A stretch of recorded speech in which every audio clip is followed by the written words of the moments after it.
This one goes out to that bipolar woman that I just can't stand. What's her name? Mother Nature. And I don't know what you've been going through lately, but all these impulsive decisions that you've been making, we not agreeing on, yo. Because 3 days ago here in North Carolina, it snowed. So I had to come outside with my Timbs on, I got my heavy coat on, and like any logical person, I'm like, okay, you've set the tone. You let me know that I need to come outside with layers on so that I'm prepared for cold weather. So you know I layer up the next day. I put on my coat, I got on my Uggs, I got shorts under my jeans, and I walk outside and start sweating.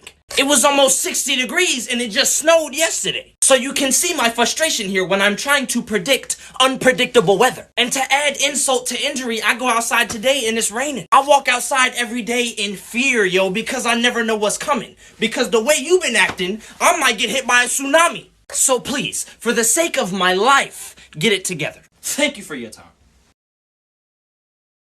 3 artists that have never made a bad song, part 3. Number 1. Billie Eilish. And before I even say anything about her music, let's just acknowledge how good of a person Billie is. I mean, not only is she physically attractive, but her personality is on like a whole nother level. And her voice? My gosh, yo, it's angelic. It's something about the way she sings that just makes me want to keep listening to it. And also, she's a fan of The Office, so that's just cherry on the top. Number 2, and if you disagree with this one, yeah, we can't be friends. Travis Scott. I feel like if I ever had to choose a musical artist to represent this generation, it'd probably be Travis Scott. And that's just because his music appeals to so many people. I mean, if you want to get sad, you can listen to him. If you want to get lit, you can listen to him. And even if you're chilling, he's got a song for you. And last but not least, Pop Smoke.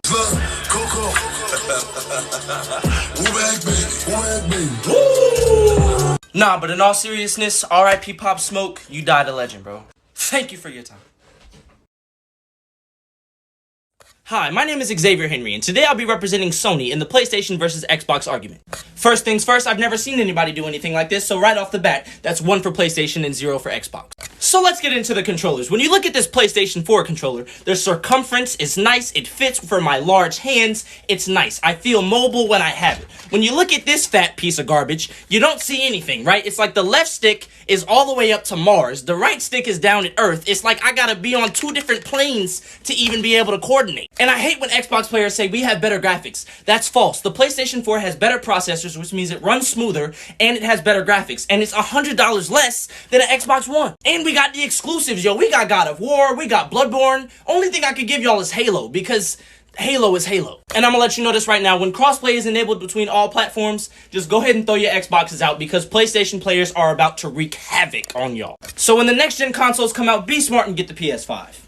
Thank you for your time.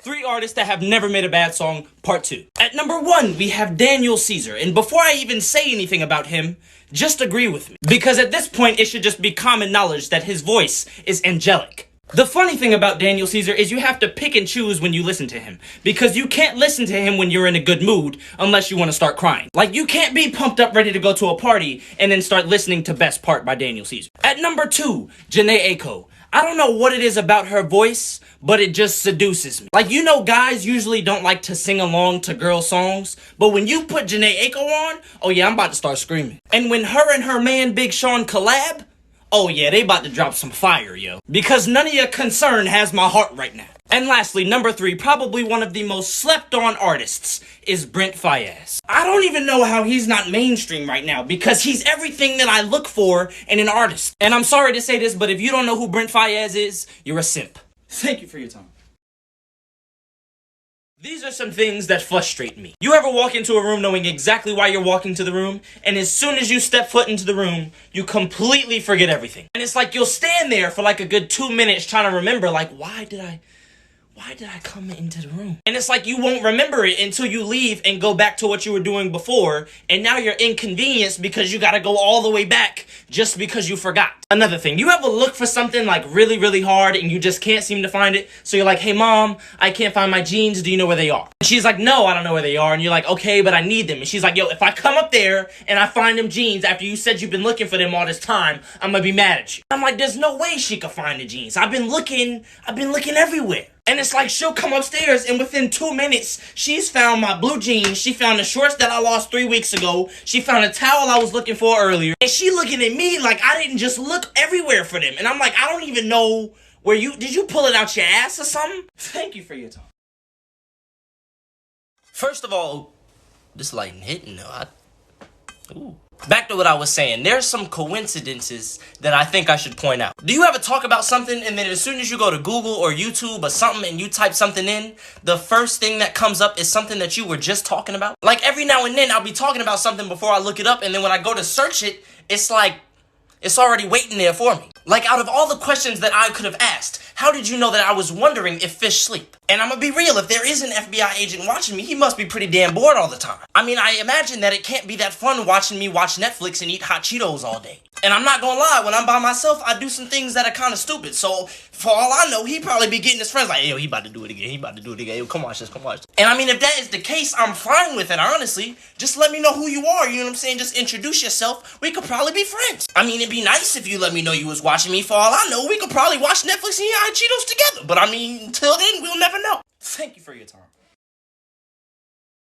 Girls, I have a question. Now, this question doesn't apply to all girls. It just applies to most girls. Why does it take y'all so long to get ready? And I mean, I'm just asking because it's like girls will put something on and then change 3 or 4 times just to come back to the first thing they had on. And what pisses me off as a man is that you have the audacity to ask me for my opinion like you didn't already know you were going to put the first thing back on. Because at the end of the day, my opinion doesn't matter. You're going to end up putting on whatever you want to wear. Because no matter how much I tell you what you have on looks good, it doesn't matter if you don't think it looks good. And you'll put on these 5 and 6 different outfits, and here's the kicker. We're going to damn Walmart. You're taking all this time, and all I'm asking you to do is go with me to Walmart so I can get some groceries. There is no need for you to be looking for your best fit when we're not going anywhere. Thank you for your time.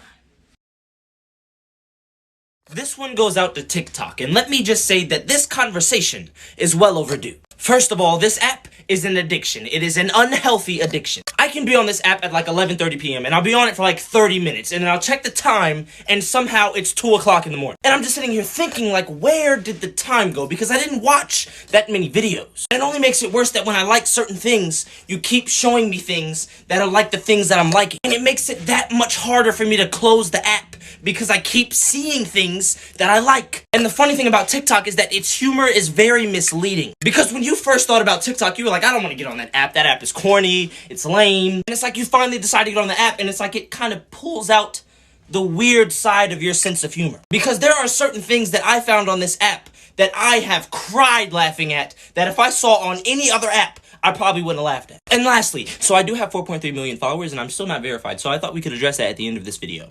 Thank you for your time.